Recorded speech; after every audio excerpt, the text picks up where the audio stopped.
Hello and welcome to another LEGO Star Wars set review. I actually forgot I had this because it was packed away with the Death Star set that I had brought back from the UK, and I've only just rebuilt the Death Star set and now this is in here. This is set 9489 Endor Rebel Trooper and Imperial Trooper Battle Pack, which is it's just a standard battle pack. We have a lot of battle packs now with Star Wars because, you know, there's a war going on for most of these movies. And I will do a slight comparison with the original Ewok Attack or Ewok Ambush set. And yeah, you see this box has seen better days. Inside you got the little instruction manual, of course. We're going to take just a quick look inside here. Just the first page. See all the figures printed there. You got 4 figures. On the back you got a Win Lego survey stuff, and inside here you got a few advertisement other sets. I did want this C-3PO and R2-D2 sort of Droid Escape set. It's a remake of the original one, but in the end I never got it. And I do think it's quite good that they for the X-Wing set that was released during this time, they have Luke, R2, R5 and Reg Antilles there. I think it's that Reg or whatever. Is it Reg? Oh no, it's Hawkins, the fat guy. And yeah, so you have two X-Wings in one. And here on the back, apart from telling you features of the set, they also have a little they have screen caps that make a comic, screen caps from the sort of CG video stuff that they put online. First piece we have here is just a bit of land for the Rebel Troopers to hide under, stand under, and also there's a little flick rocket, which of course I never feel like they work anyway, so I find them kind of crap. But there it is, just a small tree bit. Little railing there, which not sure why it needs it. I don't care much for it. It actually doesn't even mean to be there. Kind of feels a bit out of place when it's there, but it's there anyway. It can hold the guns of the rebel soldiers, and you just plug them in if they're not interested in holding them. And as well as a few little grass pieces they put in there. You know, one of the things I noticed with these pieces are that they don't have the holes in them anymore, whereas the old version of this piece, it's hollow through, so you actually have things coming down. In fact, on the old spaceships I have, used to use these as part of a little gate and these little transparent bars which come down from there, which you can't do that anymore. And in fact, I don't know why I've done that. Maybe it's make them more stable so they don't snap as easily, but you've lost a huge construction thing with them there. The next main piece we have is the scout ship. We can compare it to the old one. Anyway, here it is. So first of all, we have a generic dirt bike piece on the back. Normally you have to touch a wheel there and that's done. You know, you already have a little Jeep there. This is actually slightly damaged. One of the pieces broke, this little grippy piece. I'll get a spare piece and plug that back in. That's why now I'm just plugging that in. There it is. This also, because of the way it's used, this is, you know, originally a dirt bike piece.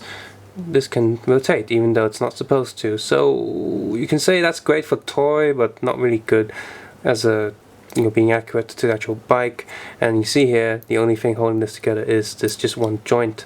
You know, pop that joint off and the whole bike falls apart, which is good for, you know, splitting it apart when, say, oh, Luke has just sliced it in half. But apart from that, it's not the best. It does look slightly more accurate than the old one, but the old one is much more sturdy in my mind. So here is the old bike. This is the original that came out when, you know, Lego sets were brand new, Lego Star Wars anyway. And you see the coloring is a bit different. This one's darker, this one's most likely more reddish. Has the old guns there. Has a standard handlebar, whereas here you have something that looks more like the actual bike in the movie. But being more accurate also means it's a bit more fragile. You see all these bits a lot smaller, and when you want to plug a Scout Trooper in there, you might, you know, or pull them off. You probably just pull this whole thing off as well. And notice down here, it's actually attached to one of those car wheel arms there, which is the same size. I do plug in, but again, one does wonder if these will break at some point. If you have 4 wheels, you can attach them there, make this little car that rides along, so that's something you can do. So both these bikes have good points and bad points, but this thing is more heavier, a bit tougher, and this thing's just lighter, more accurate, but also very much more fragile. First figure we have here is the Scout Trooper, which of course doesn't make sense. He's in Django, but he's still wearing white. Yeah, big target practice. It's not like the Clone Trooper Scouts. They make much more sense with all camouflaging. If I did get rid of it, they'd probably just far too arrogant to get, no one's gonna get us, only teddy bears on this planet. Oops, he got killed. There he is. The print is actually the same as the original Scout Trooper. They didn't update it at all. What they did change from the original is instead of a yellow head and little mask printed on it, they actually have an actual Stormtrooper face on the back, which doesn't quite look like any of the Clone Trooper faces, which I'm happy, because I don't like the Clone Trooper faces too much. A little bit weird to me. There's a little pistol there. And of course, in terms of Clone Troopers, at one point the Empire was like, we are running out of clones and the gene pool is getting just a bit too thin from Jango Fett and whatever. So we start actually hiring Stormtroopers and cloning from other people. Next we have a Stormtrooper right here. You can see that the print detail is pretty good. They've added a lot of stuff since the original version of the Stormtrooper right there. He has the same face underneath, which is fine because you can say some of the Stormtroopers are still clones. There he is. The front print is very detailed. I like the little circles and stuff right above his belt. On the back here, again, a bit more detail there. A bit of actually silver print on the little canister thing he has on the back of his belt. I forgot what they put in there, but he's got that going on. Next we have the highlight of this set, which is this battle pack, which is these Rebel Troopers. Both of them look different. This color is kind of rare, this sand green color in terms of Lego figures. The helmet is new and it looks very nice. It's fully painted all the way around the back, and the print on the back is also quite detailed as well. Pop this off, you can see the Rebel Trooper only has one face, which is a shame because these days we're used to every single figure having different faces and stuff, but on the front day it looks okay. It looks a bit calm. It would have been nice if he had like more of a screaming face, like he's kind of shooting his blast and he's like, ah, or maybe a scared face because he's getting killed by a Stormtrooper. That would be neat. Finally we have the second Rebel Trooper right here. He has a sniper rifle and a little binoculars. You can see he's wearing a jacket instead of just a green look. Remember some of the older sets based on Endor, they had little sort of cloth fabric pieces that you put on the figure. I might be mistaken, but I'm pretty sure they do. And these don't have that, they just have it all printed down. It has the same helmet and stuff. He has a bit of a beard going on. In fact, his beard and face reminds me a lot of Indiana Jones. Let's stick him next to Han Solo, he'd be like, I like the look of this guy.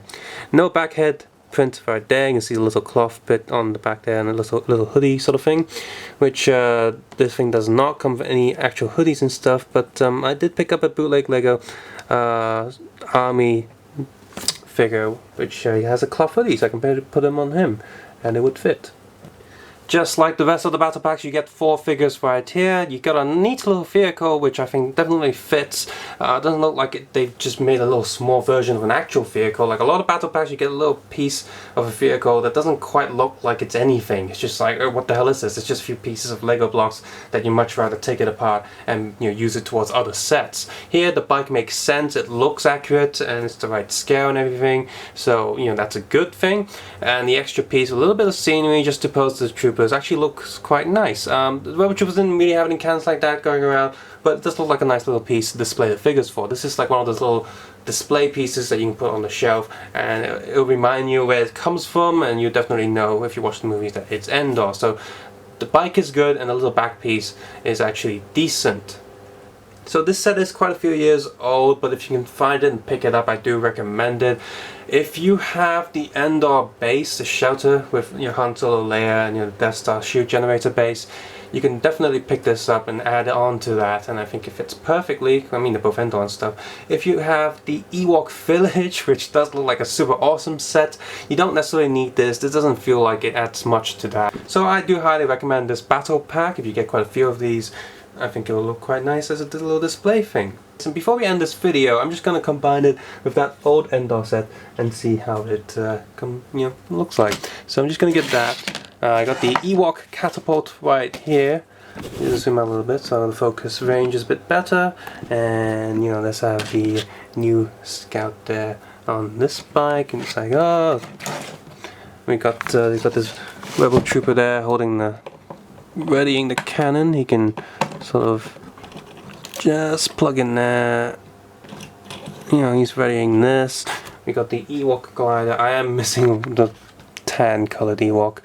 Oh well. So he's there. His cannon's there. We got the other bike going along. So they're like, oh, let's run away and stuff. And I'm gonna have this little Rebel Trooper. And he's like, I'm taking a look at the whole thing. Get this over there. There we go. and fudge, this stormtrooper's dead. So he's just dead, like, ugh. So yeah, that's that's pretty fun, methinks.